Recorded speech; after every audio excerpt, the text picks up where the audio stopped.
श्री शिवाय नमस्तुभ्यम। हर हर महादेव। दोस्तों, पूज्य गुरु जी ने अभी अपनी कल की शिव महापुराण की कथा में मंगलवार के दिन किया जाने वाला 11 गेहूं के दाने का एक ऐसा विशेष उपाय बताया है जो उन्होंने आज तक अपनी किसी भी कथा में नहीं बताया है। पूज्य गुरु जी ने कहा कि जब आपके हाथ तंग चल रहे हो, जब रुपये पैसे कहीं से प्राप्त ही ना हो पा रहे हो, जीवन में चारों तरफ से सिर्फ और सिर्फ परेशानियां आ गई हो, उनसे बाहर निकलने का कोई रास्ता ना दिखाई दे रहा हो, तो 18 मार्च 2025 मंगलवार के दिन कर लेना 11 गेहूं के दाने वाला यह उपाय होगी। हर मनोकामना पूरी मिलेगी, सभी दोषों से मुक्ति, इतना धन आएगा कि संभाले नहीं संभलेगा। माता लक्ष्मी जी और महादेव जी के आशीर्वाद से पूरे साल धन बरसता रहेगा।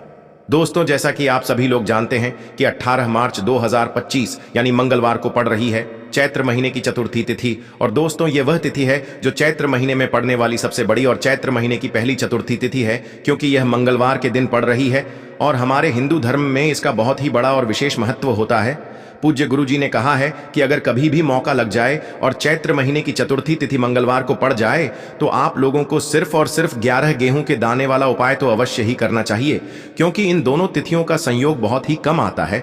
इसी के साथ दोस्तों, गुरु जी ने कहा है कि जब भी चैत्र महीने की चतुर्थी तिथि पड़े तो आप लोगों को सिर्फ और सिर्फ 11 गेहूं के दाने वाला उपाय तो अवश्य करना चाहिए। यह उपाय इतना खास है कि अगर आपने सही मुहूर्त पर सही क्रिया अनुसार 11 गेहूं के दाने वाला उपाय कर लिया, जो प्राचीन काल के समय का महा उपाय है, तो मान के चलिए दोस्तों, महादेव जी के आशीर्वाद से आपके जीवन का कितना ही बड़ा दुख हो, उससे आपको मुक्ति मिल जाएगी।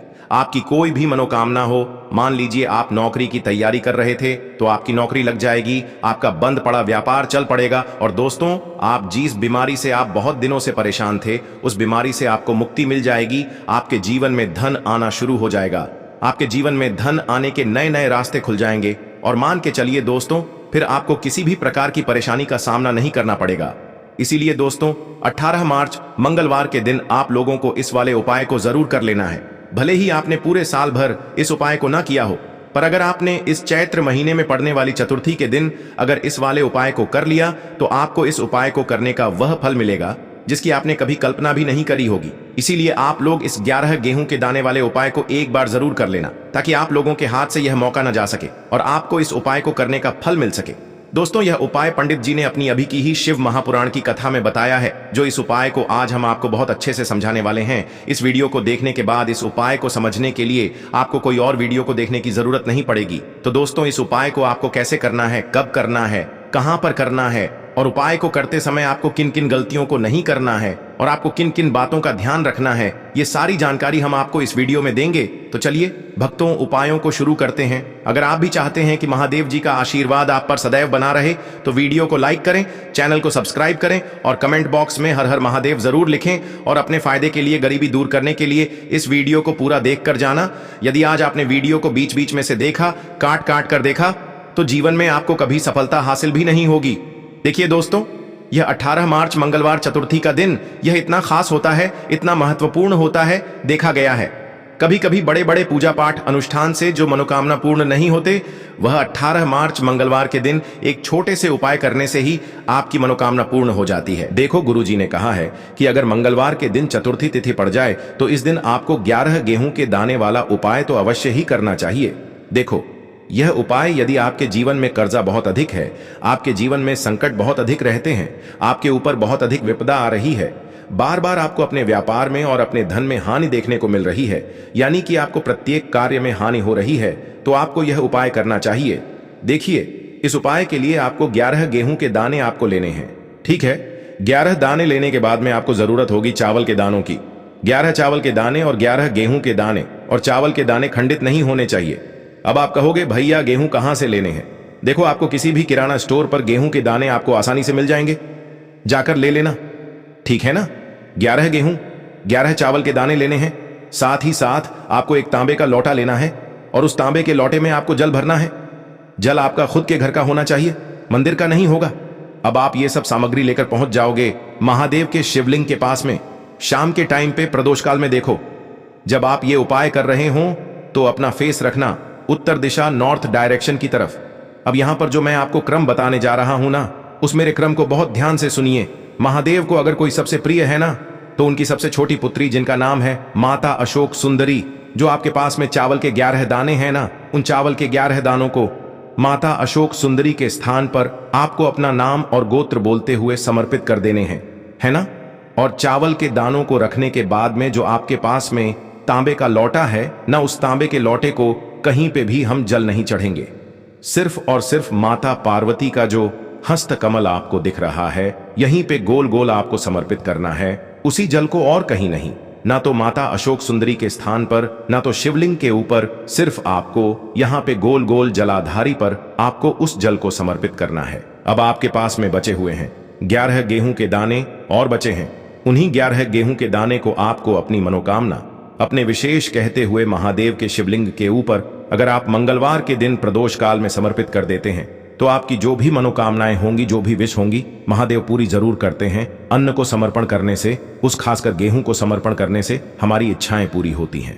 और अगर वह दिन मंगलवार चतुर्थी का दिन हो, तब तो इससे सुंदर संयोग कुछ भी नहीं हो सकता। आपकी इच्छाओं को पूरा करने के लिए बहुत स्पेशल, बहुत प्यारा सा उपाय आप सभी को जरूर करना है। ध्यान में रखिएगा, यह उपाय प्रदोष काल में करना है। देखो, गुरु जी ने कहा है भगवान शिव के शिवलिंग पर 33 कोटि देवी देवताओं का वास होता है। अगर हम शिवलिंग के सामने कुछ भी उपाय करते हैं तो हमारे सभी देवी देवता हमसे खुश हो जाते हैं। यह उपाय आपको अवश्य करना है। देखो, सुबह के टाइम नहीं कर सकते, ठीक है। अब बात करते हैं अगले उपाय की। देखिए, इस उपाय के लिए आपको मात्र 1 लौंग का जोड़ा लेना है, यानी कि 2 फूल वाली लौंग लेनी है। साथ में आपको मात्र थोड़ा सा शहद लेना होगा और इसी के साथ में आपको तांबे के पात्र के अंदर शुद्ध जल लेना होगा। अब देखिए, इन सभी सामग्रियों को लेकर के आपको भगवान शिव के मंदिर में पहुंच जाना है। देखें, ये उपाय आप सुबह से लेकर शाम तक कर सकते हैं। तो वो सबसे पहले तो आपके पास जो 2 फूल वाली लौंग हैं, उन्हें आपको शहद के अंदर अच्छे से डुबोना है, यानी कि दोनों लौंग पर आपको अच्छे से शहद का लेपन कर देना है। अब आपको जो आपके पास 1 लौटा जल है, सबसे पहले तो उसे शिवलिंग पर धीरे धीरे समर्पित करना है और श्री शिवाय नमस्तुभ्यम इस मंत्र का जाप करते हुए समर्पित कर देना है। अब आपके पास जो 2 फूल वाली लौंग है, शहद से उसे आपको शिवलिंग पर अर्पित करना है और आपको प्रार्थना करनी है कि जीवन में जो रोग की स्थिति है वे समाप्त हो, जीवन के जो संकट और समस्याएं हैं वह सभी समाप्त हो, जीवन से जो कर्ज की समस्या है वह समाप्त हो। इस प्रकार से प्रार्थना करते हुए यह जो 2 फूल वाली लौंग ही शहद संयुक्त, इससे आपको शिवलिंग पर अर्पित कर देनी है। आपकी जो भी समस्या होगी इस मंगलवार के दिन अवश्य ही समाप्त हो जाएगी। तो इस प्रकार से आपको पहला उपाय करना है। अब हम बात कर लेते हैं दूसरे उपाय के बारे में। देखिए, देखो, यह उपाय आपके लिए सर्वश्रेष्ठ होने वाला है। देखिए, इस उपाय के लिए आपको मात्र 5 हरे मूंग के दाने आपको साबुत लेने हैं, खंडित नहीं होने चाहिए। इस बात का ध्यान रखें। और इसी के साथ मैं आपको एक तांबे के पात्र के अंदर अपने घर से शुद्ध जल ले लेना है। अब दोस्तों, इन सभी सामग्रियों को लेकर के आपको सीधे पहुंच जाना है भगवान शिव के मंदिर में। देखिए, इस उपाय को भी आप सुबह भी कर सकते हैं और शाम के समय में भी कर सकते हैं। देखिए, भगवान शिव के मंदिर में पहुंचने के बाद आपके पास जो 5 हरे मूंग हैं, उनमें से पहला जो हरा मूंग है, आपको शिवलिंग के सामने जो नंदी महाराज होते हैं और उनका जो पैर उठा हुआ होता है, वहां पर आपको पहला हरा मूंग समर्पित कर देना है और आपको ओम नमः शिवाय इस मंत्र का जाप कर लेना है। फिर आपको दूसरा हरा मूंग लेना है और शिवलिंग पर जो श्री गणेश जी वाला स्थान होता है, वहां पर आपको यह दूसरा हरा मूंग समर्पित कर देना है, यानी कि शिवलिंग के सीधे तरफ आपको यह दूसरा हरा मूंग समर्पित करना है। और फिर आपको ओम नम शिवाय या फिर श्री गणेशाय नम इस मंत्र का जाप कर लेना है। तीसरा हरा मूंग का दान आपको भगवान शिव की सबसे प्रिय पुत्री माता अशोक सुंदरी वाले स्थान पर समर्पित करना होगा। शिवलिंग की जो जलाधारी होती है, जहां से जल बह करके आता है, उसी जलाधारी के बीच में जो कहीं कहीं उठी हुई लाइन होती है सांप की आकृति के रूप में, वहीं पर आपको तीसरा हरा मूंग समर्पित करना है और फिर आपको ओम नमः शिवाय इस मंत्र का जाप कर लेना है। अब दोस्तों, चौथा जो हरा मूंग है, उसे आपको भगवान कार्तिकेय जी का जो स्थान होता है शिवलिंग पर, वहां पर आपको ये चौथा हरा मूंग का दाना समर्पित कर देना है और आपको ओम नमः शिवाय इस मंत्र का जाप कर लेना है। अब दोस्तों, आपके पास जो पांचवा और अंतिम हरा मूंग बचा हुआ है, उससे आपको उससे जल के पात्र के अंदर डाल देना है और इस हरे मूंग से युक्त जल से आपको भगवान शिव के शिवलिंग का अभिषेक कर देना है। जल आपको बिल्कुल धीरे धीरे समर्पित करते जाना है और लगातार आपको शिव महापुराण के मूल मंत्र श्री शिवाय नमस्तुभ्यम इस मंत्र का जाप करते रहना है।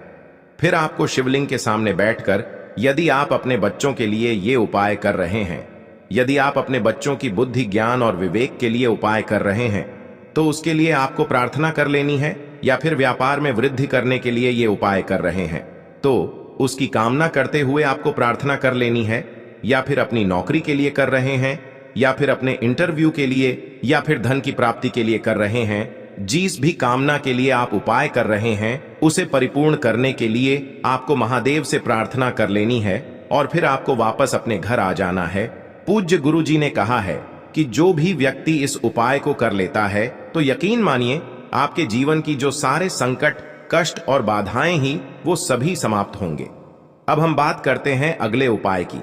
इस उपाय के लिए आपको एक दीपक लेना है। दीपक आप मिट्टी का भी ले सकते हैं और शुद्ध आटा मढ़कर उसका दीपक भी आप तैयार कर सकते हैं। दीपक के अंदर गोल बाती का प्रयोग करना है और दीपक के अंदर आपको शुद्ध घी का प्रयोग करना है। इसी के साथ मैं आपको मात्र एक फूल वाली लौंग लेनी होगी। अब यह एक दीपक और एक फूल वाली लौंग लेकर के सीधा आपको पहुंचना होगा बरगद के वृक्ष के वहां पर। देखिए, सबसे पहले तो आपके पास जो एक फूल वाली लौंग है, उससे आपको बरगद के वृक्ष की जड़ में समर्पित करना है। देखिए, अगर आपके जीवन में कोई भी बड़ा संकट आने वाला है, कोई भी बड़ा कष्ट आने वाला है, तो वह इस उपाय के माध्यम से दूर होने वाला है। महादेव की विशेष कृपा रहेगी कि जो भी संकट आपके जीवन में आने वाला होगा, वह भी दूर हो जाएगा।